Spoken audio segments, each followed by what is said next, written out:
Hello and welcome to another Comics Burst from the Full Force podcast, sponsored by Distant Planet Comics and Collectibles, where we take an in-depth look at the newest G.I. Joe comics and related titles of the week, with me as your host, Chris Flanders Deadgame McLeod, aka Diagnosticated, and joining me for this episode is Brian Smeg Headgame Hickey. Yay!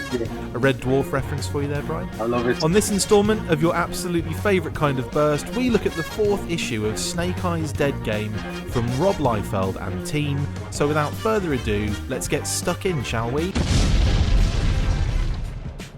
Snake Eyes Deadgame Issue 4. Superstar creator Rob Liefeld takes on fan favourite Snake Eyes. Things are heating up as Snake Eyes finds himself trapped in the Dead Game.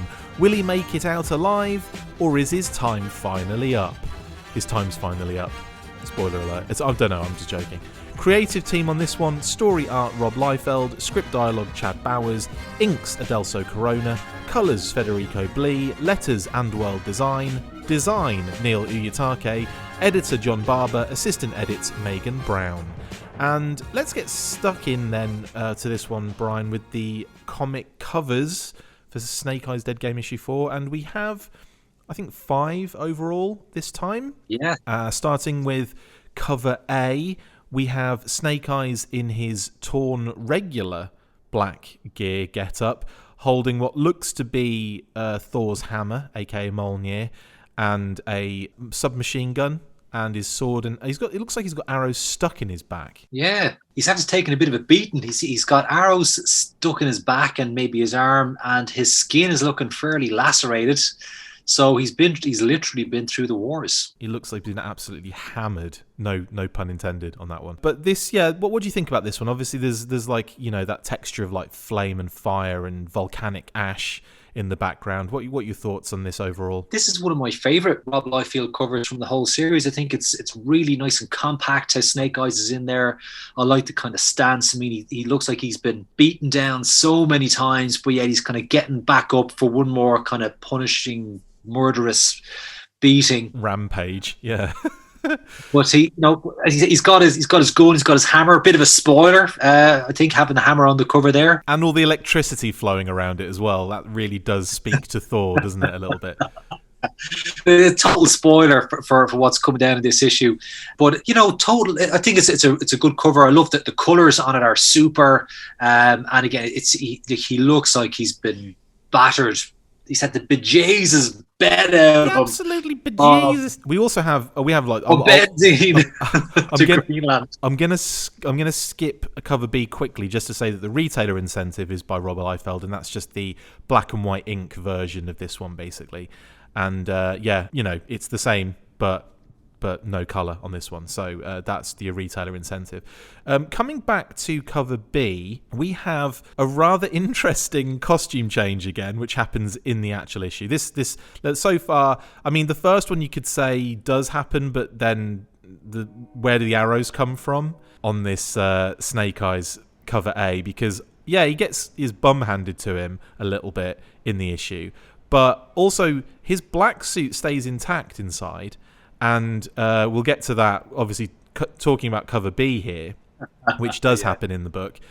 He's got a white costume. What do you think of this? When Snake Eyes does Storm Shadow, that's a bit mad, I think. Sorry, I didn't mean to drop the F-bomb there. Storm Eyes. Snake Shadow. Snake Shadow. Like, he just doesn't do white. I'm thinking like the Rise of Cobra movie. There's a scene where Snake Eyes is in the North Pole. He's wearing his white gear on the outside, and he's got a white visor that changes colour. How cool is that? But yeah, you're right. It's not like an all-white Snake Eyes. This is kind of like not like a first, but it's quite interesting to see him in this colour. I mean, we've had him in his regular black, we've had him in red, and now we've had him in white. It's like he's just going through all of the... He's going to be in blue on the next one, isn't he? For the full flag colour? Rob Liefeld is laying the groundwork for Hasbro to just dole out a load of different Snake Eyes repaints. Absolutely. He's setting it up. It's like this, and he's, they're selling so many comics. They're going to sell those action figures. They're going to be harder to get than the classified vipers. I doubt that very much. Everyone's going to want the white snake eyes, or they're going to want the red snake eyes. Oh, gee, who wouldn't want the red snake I know, I eyes? want them now. Now you've said that, I might just paint them myself. He's also standing on a pile of what I thought initially were kind of maybe like snow serpents, but it just turns out that they're just ninjas with furry costumes, which is quite cool. But he's standing in a pile of bodies. You've got blood splatter on there. You've got the snow coming down. You've got the grey skies in the background and the clouds. I do think this is actually quite a beautiful cover. Yeah, I know it is. It's pretty kick-ass. I mean, this is a nice run of covers for this particular issue. And again, like this scene, it's straight out of the comic, but it's like it's early on. It's not a big spoiler, but yeah, it's pretty cool. Yeah, it's quite nice, and we'll get to the ridiculous costume stuff and when we actually get into the comic. But yeah, moving on. Like I said, the retailer incentive is that black and white version of cover A, and then we get Unknown Comics exclusive covers A and B by Kyle Idw, and these are interesting for one reason for me. He's been doing this a lot where he's got like two different versions of the same cover. Now he's kind of gone a little bit different on this particular run of covers, where he's got the same images of the characters but in different compositions and with different backgrounds. So there's like the red kind of scratch kind of blood effect in the background with smashed glass, and you've got Scarlet in like the foreground with Snake Eyes in the background, like both like falling from the ceiling, almost like smashing through a skylight kind of thing. Scarlet's firing a crossbow, Snake Eyes swords, out ready. And then the other version of the cover is like a softer, kind of sandier colour background, and almost like the skylight glass has kind of gone. And now we have the characters, the same drawn characters in different compositions. We have Scarlet now is in the background and Snake Eyes is in the foreground. What do you think of these two buttes? These are lovely. Kyle Idw's done a number of killer covers on this particular run, and I think these are keeping up the standard that he's been putting out there. I mean, they're really, really nice. I love the variant A with the kind of the red, spatter effect and the broken glass, and I love that kind of Mission Impossible style of kind of grappling down with the cable attached to kind of the utility belt. Looks pretty cool. Variant B is also still pretty kick-ass. I like how he's kind of changed it up, and Snake Eyes is almost bursting out of the cover at you. It's just two killer pieces of artwork. Yeah, and really cool because obviously he has been doing some beautiful covers, and they have generally kept to the same structure visually and just been different backgrounds. One's been like maybe kind of like grayscale with like certain aspects, like the Arashikage tattoo would be red, Scarlet's hair would be red, but they'd always be the same, effectively, covers with the different backgrounds. And this one is it's really interesting that he's changed up the positions of the characters. They're the same drawings, but like in different places. And you've got two very different covers out of it, which I think is really, really cool. So yeah, that's they're pretty dope. And yeah, you're right. This is a really solid grouping of covers for issue 4 of Deadgame. Let's get into the comic now, shall we? And we'll I say that like that a bit with a bit of trepidation, because we have been quite we've been very, I wouldn't say harsh or critical. Well, we've been critical of the first 3 issues, and with the hope that 4 and 5 might be bringing it back up again. A bit of a spoiler alert coming up, but I feel like it hasn't really done much to bring it back, to bring it up. We're getting more of the same here, and we start off with Snake Eyes in just a white costume, and it's just, why? Just because he's going on some sort of snow mission? He wasn't wearing green in the jungle. But in any case, we start with Snake Eyes, and we've got this narration which looks, it's been written in a text in a font that looks like it's kind of, Old Norse, and it's like explaining what Snake Eyes is doing and what he's been through and what he's about to do and all this kind of stuff. And you get the feeling that it's being narrated by someone in Old Norse, and it turns out to be Thor eventually. But we'll get to that point in a second. But I mean, what do you think first off, Brian, when you first saw the Snake Eyes in white? The first impression was, God, what's going on here? I had to grab issue 3, and because we ended issue 3 on a there was about to be a big bust up between Atomic Man and Kirigan, and Snake Eyes was still in his kind of, shirtless red outfit or whatever. Yeah. So it was a little bit, first, what's going on here? Yeah. Because it looks like he's standing in a temple or something like that, or, with some sort of stone kind of environment or whatever. And then, of course, you do get the big, sorry to cut in, Snake Eyes. Yeah. So effectively, we've got it's almost like a flash forward panel, and then a mini flashback interior panel, and then it kind of kicks off what has just been happening in the end of the last issue. But what I've got to say here on this white costume is the stance he's in looks really unnatural. Like, is he supposed to be leaning against the wall? Is he supposed to be walking? What is he supposed to be doing? Because it makes no visual sense to me. Again, I was only taking this at face value. He's in a white costume. He's in some sort of a stone kind of building or temple, and he's leaning in a doorway. Albeit maybe a little bit kind of awkwardly, but that's, at this point, I'm just kind of, the brain is gone. When I read this comic, I'm just going with the flow and just accepting everything that I see without really questioning it. Yeah. I want to come back to this first page, though, when we get to page 4. Mate. I want to come back to page 1, right? Okay. All right. So basically, yeah, we flash back to the actual end of the last issue. And that's near the Gulf of Benzine yesterday. And you've got Mike Power, Atomic Man, going hell for leather on Kirigan and dealing him out some heavy punches, really kind of like going at him and basically saying, like, like when we found out about you, we know that we had to like stop this immediately, etc., etc. He's doing his usual hero talk as these kind of guys do.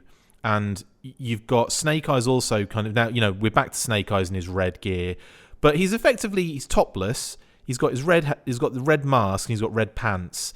He's kind of like almost exactly the same as Kirigan at the moment. Oh, yeah. Well, that actually could be intentional. That is, I could go with that. He is supposed to be the guy who can match Kirigan, who's a worthy opponent. So maybe there's some sort of visual thing going on there where he's kind of mirroring the bad guy to some degree. Yeah, as far as the action goes, it's pretty cool. I mean, you've got Kirigan and I was going to say Atomic Man. But it is Atomic Man, but I'm thinking of Atom Man from The Simpsons. Yeah, not the same one. Yeah, you got Atomic Man, and also Bullet Man flies in there as well, doesn't he? And kind of doles out some Bullet Man's in there too, and Colton's letting off some firepower as well. Colton, yeah, that's a massive gun. Yeah, he's got, it's huge. Big on the next, just ping, ping, ping. I know, on the next page, just tinging off his sword. Yeah. And that gun should have just annihilated everything in its path. He's not firing. It's like a little pea shooter he's firing at Kirigan. Hilarious. It's part of that visual inconsistency that's not really holding up for us here, And also a couple of things here. Like, for one thing, you've got... Well, actually, I'll talk about the actual pacing here, because we've got what you thought was going to be this big, massive battle, which we've seen consistently. Whenever there's a face-off, there is a 3, 4, sometimes even 5-page battle that goes along with it, right? This time, nothing, like 2 pages. That's it. Yeah. That's all you get. So you get these like really quick... In fact, it's 1 page of battle, and then the next page, he buggers off. So it's interesting that they've brought in these characters where you think there's going to be some really big kind of action, and it's effectively 1 page of, them kind of going at Kirigan. He gets the dead sword, and then we get this call back to Izanami, who was mentioned in the long-winded exposition in the last issue, yes, as to the kind of the goddess, that he is the servant of, effectively. And he's got his sword back, and he calls out to Izanami, after 1,000 years, I call out to you, do you hear me? And zip, they get transported away by Izanami, you assume. And the rest of the team are looking around like, is that it? Like, did anyone know they could do that? Because that's what I was saying as well. Yeah. When I read it. It's wow, I wasn't expecting that. Because there was such a build-up to this fight in issue 3.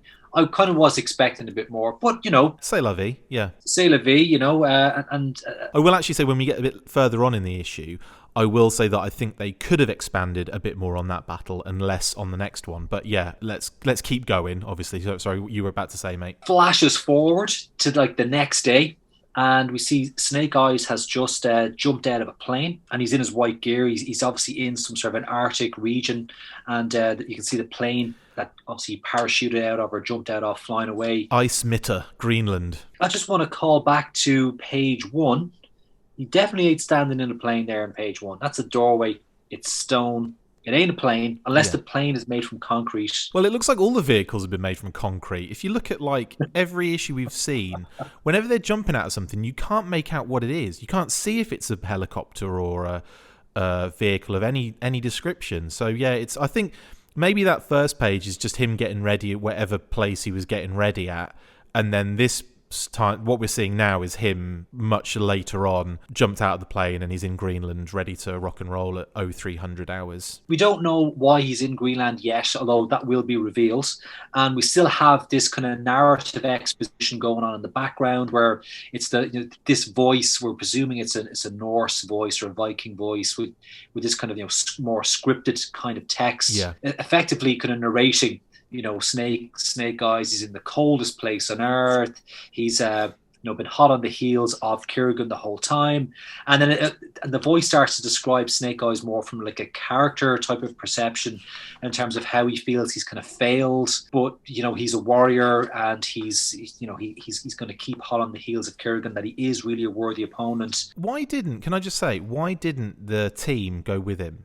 Why has he gone on his own? Yeah, I mean, these are like not just, green shirt soldiers. These are guys with superpowers. Yeah. And as Joe Colton tells us on page 3, we're supposed to be G.I. Joe's secret weapons against supernatural threats. Yeah. I do love that. I do love that as an angle for the adventure team, though. I think that's a really cool little addition in there by, I'm guessing by Chad.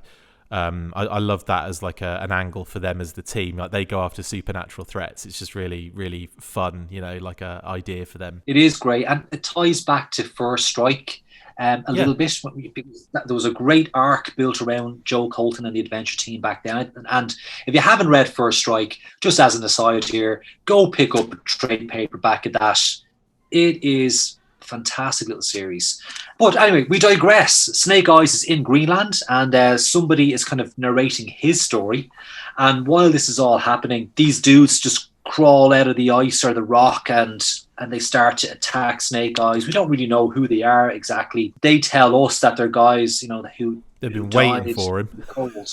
Waiting for Snake Eyes, yeah. Soldiers, brothers, assassins. Yeah. Yes, brothers, assassins. Can I just say here, mate, this battle and extra exposition goes on for 6 pages.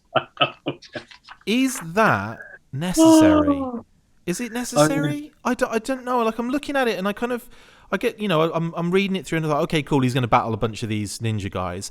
And then the actual fight is, you hardly see them. And it is literally just shots of Snake Eyes in different poses. Yeah. There's no real actual fighting going on page. You're just seeing Snake Eyes for the most part. I found that really odd, personally. Do you know, I'm bringing this back to a comment that on the last, when we reviewed Deadgame 3, surprisingly, it's like, Rob Liefeld has a fantastic reputation, and he has worked with characters that use swords and blades and create some fantastic artwork that people love, and I just feel that he hasn't really put the effort in here. Snake Eyes' poses, they look clumsy, they don't look very athletic, they certainly don't look like ninja poses. And you compare that to like Nito Diaz, he's done Snake Eyes loads of times, and of course loads of artists have, right? But Nito is great because he's very recent in the G.I. Joe comic material, and his stuff is so much action, so much movement, and the poses on Snake Eyes you feel like you're looking at an artist who's really done their homework on how ninja warriors would fight. He just looks clumsy and looks lazily drawn. I just have to say that, the action for 6 pages of a sword fight, it's 6 pages lost. I mean, don't get me wrong. I don't think I like that. The poses that Snake Eyes in. Everything looks dynamic and it looks like there's a lot of movement in there. But he's not fighting anyone for the most part. It's just him. It's there he is with the pose. There he is with the pose. There he is with the pose. There he is with the pose. There's an arm on that panel. There's like 2 swords floating about on that panel. And I just think, surely, it's not like he hasn't done battles in recent issues. They've gone on for ages, and they've involved everyone in the battle. So I don't understand why we're looking at this, and it's just effectively a bunch of pin-ups of Snake Eyes, isn't it?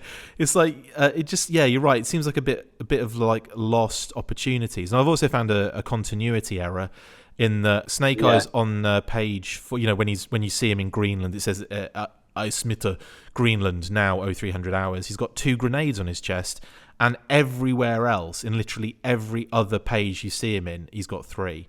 So it's they forgot to add another grenade on his chest on that scene. In fairness, that's not the only continuity error. He's like holding 2 swords. Now he's got a double-handed grip on 1 sword. Then he's back to 2 swords. He's got a sword and a pistol. Back to 2 swords, no pistol. 1 scabbard on the back, 2 scabbards on the back. There's a shot with no scabbards on the back. Yeah. Like, the continuity is out the feckin' window.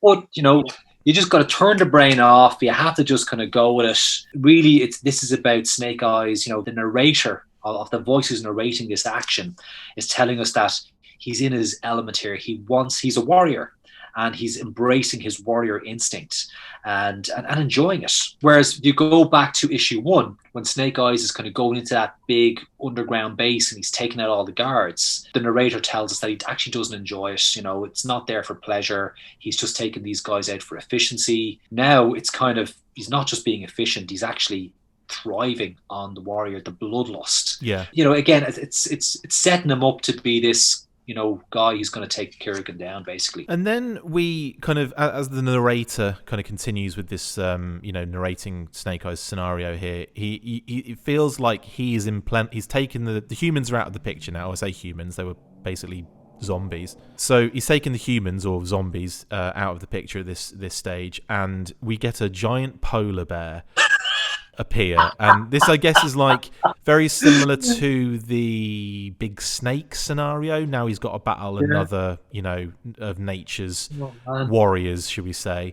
But the first panel, that does not look like a scary polar bear to me. It looks like a confused teddy bear, that first panel. And then obviously when it's mouth open, roaring and everything, you kind of like, okay, now we're into a polar bear. And then there's a panel where it's swinging at him, and it looks like something out of a Calvin and Hobbes comic strip where he's taking a swipe at Snake Eyes, and it just looks so comical. The little tiny polar bear, it's so adorable.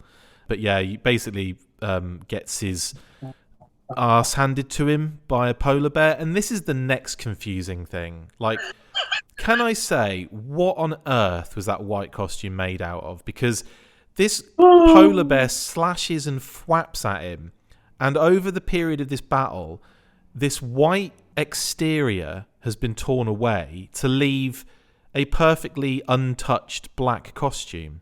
What is going on here, mate? What is going on here? Well, look, I think we're seeing it in color. Maybe if, when you see something like this, in black and white, it's like his costume is shredded. It's, then it's shredded a bit more, and then it's kind of not shredded.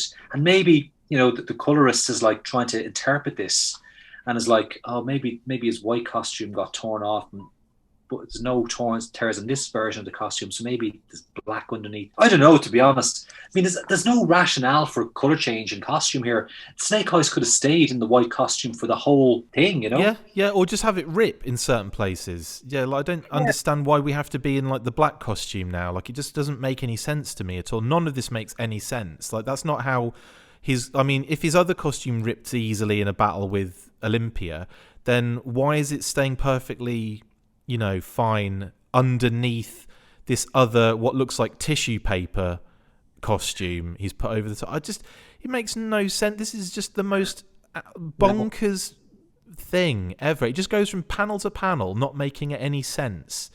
And now he takes out the polar bear, and you don't really see him kill it. I think it's a mystical polar bear. I think it's just a form that Thor has created, because then shortly after he downs the polar bear, you have the kind of like reveal of Thor being the one that has been narrating his story effectively this whole time, and he's basically, he just wanted to make sure that he was ready for what he was about to give him in order to help him win his battle with Kirigan.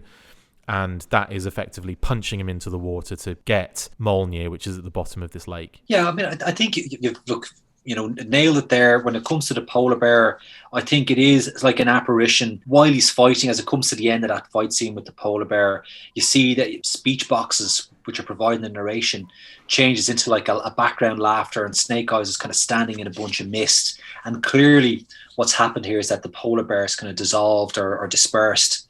And it was just a test for him to be able to prove that, Jeff, he's the guy who can wield Mjolnir in this kind of final battle against Kirigan. And like you say, Thor just kind of, he smashes the ice and lets Snake Eyes go to the bottom of this lake, where he finds the hammer, he retrieves it, he swims back up, crawls out of the presumably freezing cold water. Though it could be, heated by volcanic activity, it might not be freezing cold. He's crawling back out of the water onto the ice. Well, he does say cold down there, isn't it? So I'm pretty sure it's cold. So yeah, as he crawls out, there is Corrigan and Olympia waiting for him. And it's Corrigan who says, I'll call it Corrigan. One of my parents' friends, his surname is Corrigan. So I think we called him Corrigan the whole time. We did have someone comment on that. They said, does Brian call him Corrigan? And I'm like, yeah, I call him Kirigan and he calls him Corrigan. I think it's just a quirky Irish thing, but that's, it is. No one's said it out loud yet, so I wouldn't worry too much about it. Well, I think I'll leave that in there because I noticed that I call him Corrigan all the time, but it's because it's an Irish surname. I know loads of feckin' Corrigans over here, but so he's Corrigan. He's from County Monaghan, right? Oh, is that Olympia then? O apostrophe Olympia. Is that what her name is? That's what it is. Corrigan Olympia. So Kirigan or Corrigan, which doesn't really matter which at this stage, because really listen, I'm not the only person guilty of not keeping the continuity going here. It's me and Rob Liefeld are kind of arm in arm on discontinuity. Anyway, they're waiting for him as he crawls out of the lake. And Olympia, tells us that they knew that the adventure team would know where to find Mjolnir because they're supernatural experts, and that they obviously, told Snake Eyes where to go to get this. And Kirigan, and Olympia decided to follow Snake Eyes. Now, I don't know how they managed to do that because they disappeared, but they did. They followed him, and they're there waiting for him, and it's not looking good for Snake Eyes. No, so he tries to attack with the hammer, but obviously it's that previous battle and then going under the really cold water has taken it out of him a little bit, and he gets kind of swiped, over really easily. Drops the hammer. Kirigan picks it up, and he's like, I'm gonna let you live, which is the dumbest thing ever. Like, why? Like, he's obviously causing him all sorts of issues. So I'm going to let you live because you've proven quite useful at carrying my things, and then laughs about it. And then just as he laughs, Kirigan gets shot up, like bang, bang, bang, bang, like blue, blue, blue, as it says in the comic. It's right down the center mass.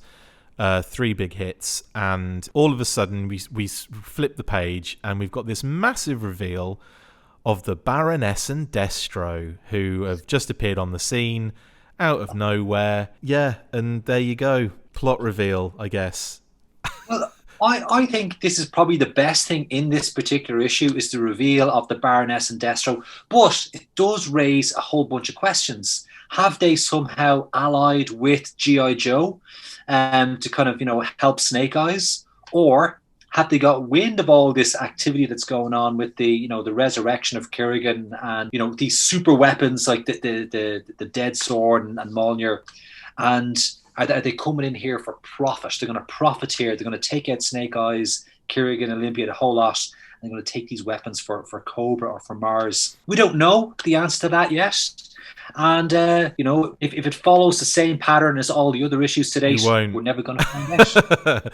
I think, their assumptions can be made, but I do think we'll find that particular detail out next week in the way that they interact with Snake Eyes in the next issue. But I think from what I grasp when I look at this from, from the surface, I would suggest that it's probably just because Cobra are aware of this, because Storm Shadow was involved not too long ago. So Storm Shadow's obviously either told them, or you're right, it could be that they're in league with Snake Eyes and that this has been set up before Snake Eyes landed. But I would assume that it's just a separate thing that Cobra are also aware of. They did mention that in previous issues that Cobra were aware of this issue, and it was like a common foe and a common enemy, and Storm Shadow even said that his Cobra affiliation doesn't mean anything at this stage because it's something that's bigger than both of them. So yeah, we'll see, I guess. But yeah, okay. Baroness and Destro are involved now. Fantastic. But I just get the feeling that in the next issue we will see them for the first couple of pages and then that'll be it. I don't even think we'll get much in the way of them used as characters, just in the same way that we haven't really seen Bullet Man and Atomic Man and Joe Colton really utilised. Scarlet, Roadblock, Storm Shadow. Storm Shadow was, I suppose, influential in the defeat of the big snake, Hjormangandor. But I think that the rest of the characters' involvements have just been as an end shock, and that's really all that they've been used in as. And I want to go back to the end of issue 3 there just for a second. We had Storm Shadows and Snake Eyes kind of work together to defeat the giant snake, retrieve the dead sword, and where did Storm Shadow go? Where did he go? Why is he not an important person to take with you on this kind of mission? I'm just assuming he's still there at the end of issue 3, with Bullet Man and Atomic Man kind of rocking in there, and Joe Colton, as we find out. So that you've got 5 kick-ass superhero good guys ready to just put an end to Kirigan and Olympia at this point. And where did Storm Shadow go? Because he bloody ain't in issue 4. I wonder if he pieced out because the good guys were on the scene, he didn't want to be caught up in anything afterwards, possibly just kind of stealthed out. But I think it's more likely that it's just a forgotten addition and aspect, or an assumption that he's just disappeared or just not seen, just off panel or something. There's all sorts of, I suppose, options you can go with. As a consumer of media and stuff, I don't always necessarily have to have everything explained to me. I don't. You can make assumptions, you can let that lie. But in this particular series, it's the fact that nothing is really explained, and there's this vague story plot line which isn't really that. They've always tried to make it a bit more complex than it is, with tons of exposition explained by other characters, and it's just not really working, is it? It's just not really. And again, it doesn't have to be really simple, a story either. You can have complex stories and still enjoy them, but this, to me, there's no rhyme nor reason to anything that is going on. It's all just random events that don't really tie together. Yeah, we've said it before. It's a random thrown together of kind of cool ideas without any real care for a character or story. And the story does not have to be complicated to be a good story. It can be complicated, but it can also be really, really simple and still be good if it's thought through properly. And I think this is, wouldn't it be cool if we had a giant polar bear? Wouldn't it be cool if we have some zombies? Wouldn't it be cool if we just stick the Destro and Baroness in at the end and we'll figure out later why they're there? That is what's happening, in my opinion.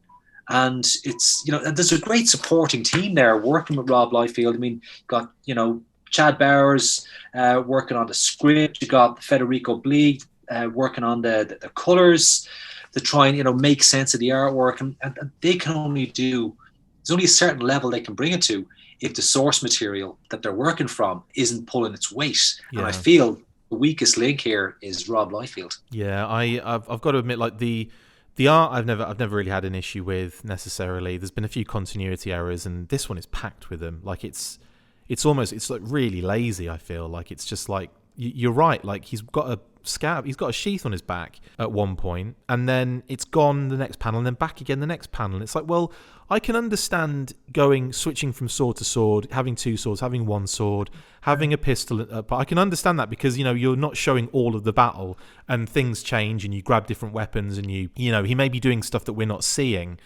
But that's kind of where, it's almost like a cheat. And it doesn't work if you've got 3 grenades on your chest, and then 2 grenades on your chest, and then 3 grenades on your chest. Where has that grenade gone? And then how has it come back? Like, that doesn't make any sense. But in terms of the sheath on the back, that's got to be there or not got to be there. That's your, or in the timeline, if it's not on there at some point, then it stays not on there because at some point in that battle he's taking it off. But in this case, it's just back and forth, back and forth, back and forth, and it's like that does take me out of it sometimes. Like I'm looking at it and I'm going, oh, that's taking me out of that particular battle. And the whole fact that goes on for 6 pages.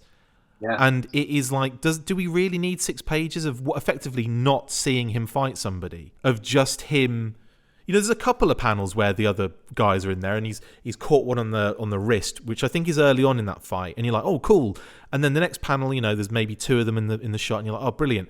And then the next panel, it's just Snake Eyes, and then Snake Eyes, and then just Snake Eyes, and then just Snake, and it's like closing in on him, but it's taking like 4 pages to do so, and I'm like, that's not necessary at all.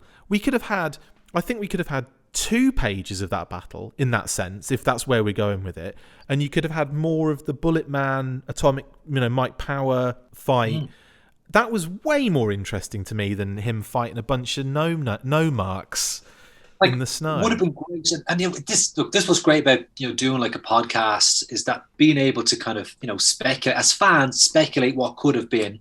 And had we got say 6 pages of action with the adventure team, Snake Eyes, Storm Shadow against Kirigan and Olympia, and if they got their asses handed to them, right, they got battered, you still would have had space to have all this kind of exposition with Thor kind of talking about the character of Snake Eyes, because I get that is important here. It's trying to set Snake Eyes up for him and Kirigan as kind of personas, as characters. They've got a lot in common, and that is a big part of the narrative in this particular issue. But visually you can create the space for that narrative.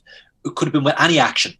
And why not give it to the exciting bit that the fans, look, let's pander to the fans here. The fans would have loved to have seen the adventure team and Storm Shadow and Snake Eyes, and maybe Scarlet's kind of back in there somewhere as well.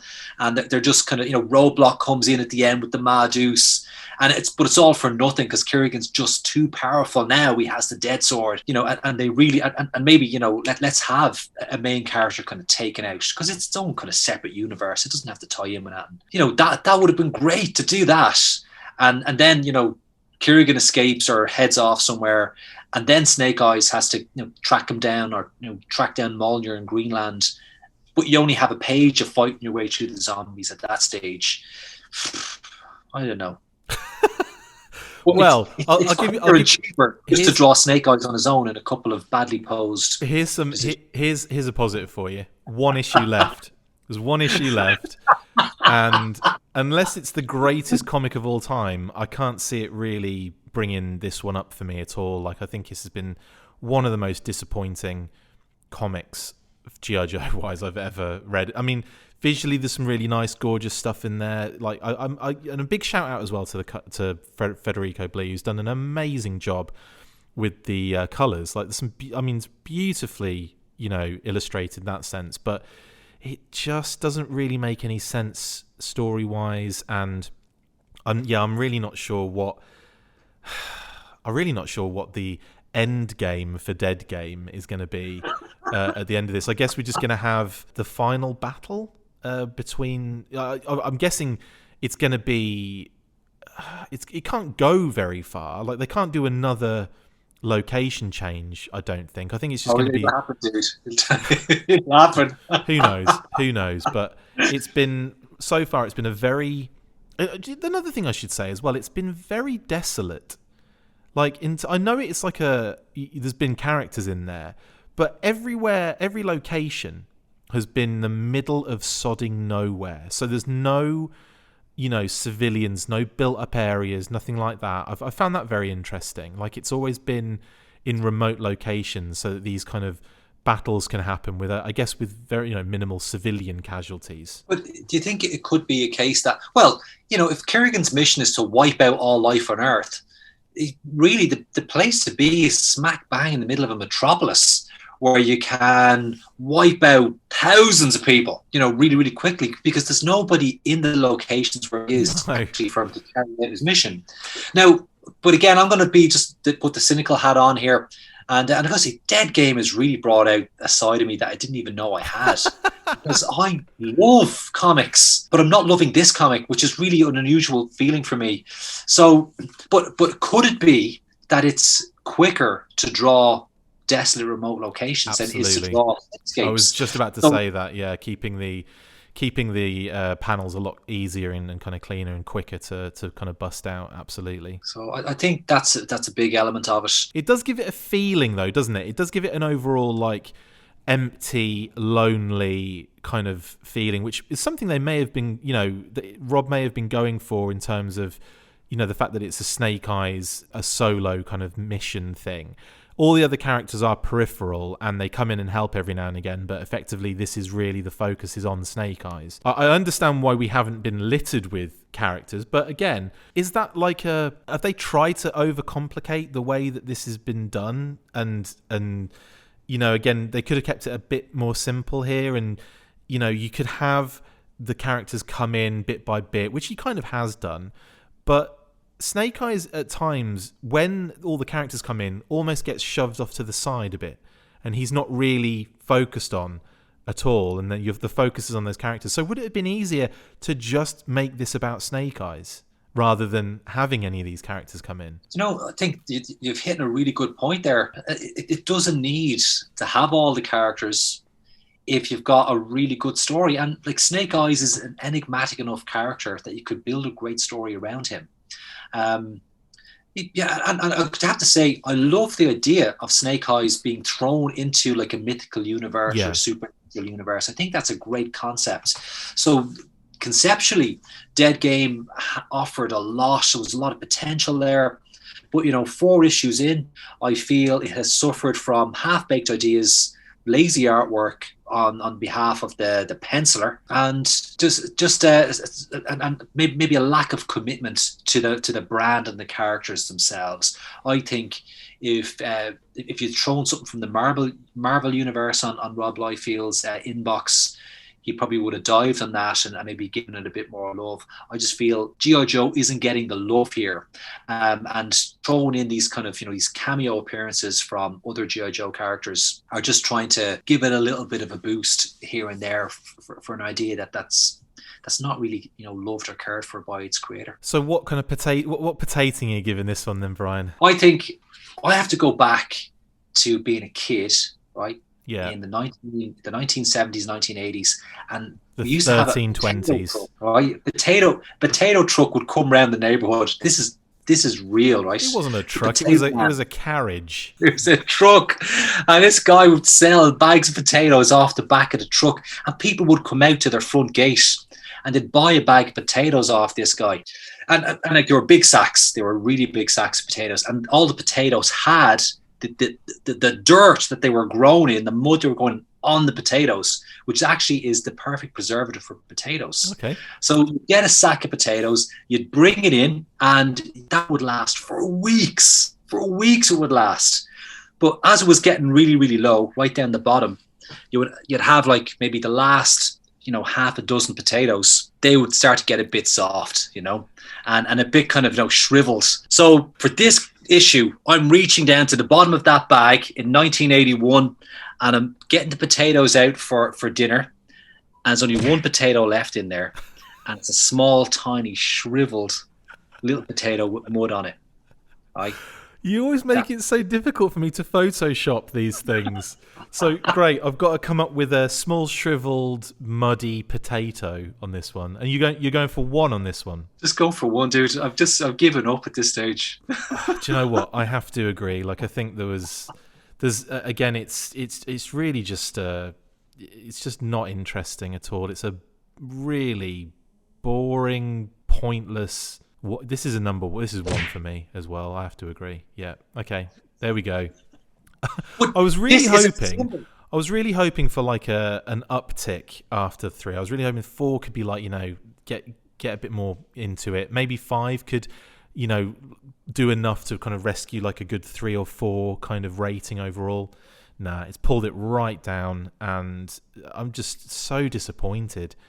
Again, like it's just meh. Like, bless you.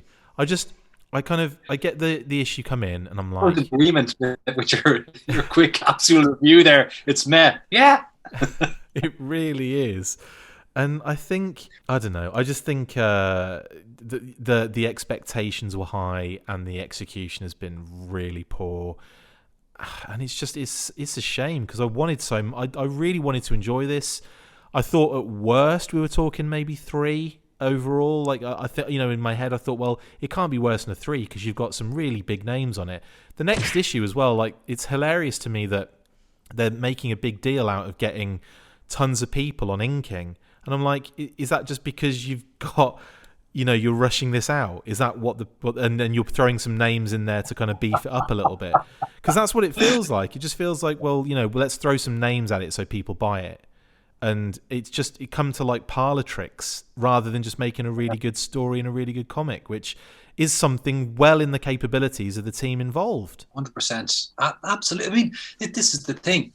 There isn't a single reason in the world why this couldn't be the best comic that for G.I. Joe in a long, long time. I mean, though you have to work bloody hard to top Paul Adler's book, but the quality and the experience is certainly there within the creative team, but it just ain't delivering. Yeah, so I'm going to go with one as well on this one. So brilliant! Can't wait for Deadgame 5. Next up for us on the Comics Burst, we have ROM Dire Wraiths issue 3, which will finally finish that for us. We'll then have Disorder of Battle to get done. And in terms of the next Comics Burst, we do have, I believe, we will have the next A Real American Hero issue to delve into. Oh, we'll have that. Yeah, that's coming out soon. So, yeah. So there's nothing to be too down about. But I think when it just comes to Deadgame, I'm so, I don't know, just it's difficult to get the motivation to do these. And then worse than that, I've got to edit this afterwards, and it's going to take ages.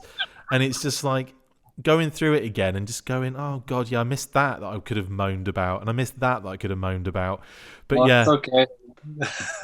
We moan too much. Yeah, it's. Well, you know what? I can't wait to talk ROM and the Dire Wraiths with you tomorrow, assuming that you're free tomorrow. I would like to do that because I think we need a bit of an pick me up here. Or do you know what we could do? Let's do another review of Castlefall. Let's do that again. Let's just keep really get the good vibes going. Yeah, that was brilliant. In any case, Brian, mate, thanks for jumping on anyway and battling through that with me. It's funny, like, these should be, sometimes when I looked at that issue and thought that won't take very long because 6 of the pages are the same friggin' page. And no, it's still, I think with some of the ones that we're slightly down on, we tend to go into more depth with the critique. So I think it just takes longer. But in any case, thanks for jumping on for this one. I really appreciate it. No, look, my pleasure. So that's it for this instalment of the Full Force Comics Burst. Thank you to my awesome co-host Brian Hickey. See you next time, and as always, Full Force! Brilliant. We did that really well actually this time. That was tight. Yes. It never is usually.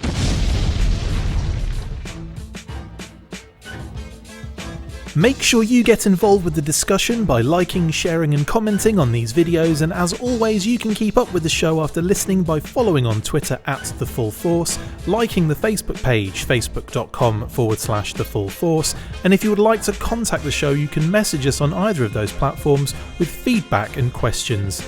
We also have a Patreon page, so if you want to show your support for the show, see your name up in lights on these videos, or enjoy exclusive bonus content, then check out patreon.com/The Full Force Podcast, or click the link on any of the posts this podcast appears in.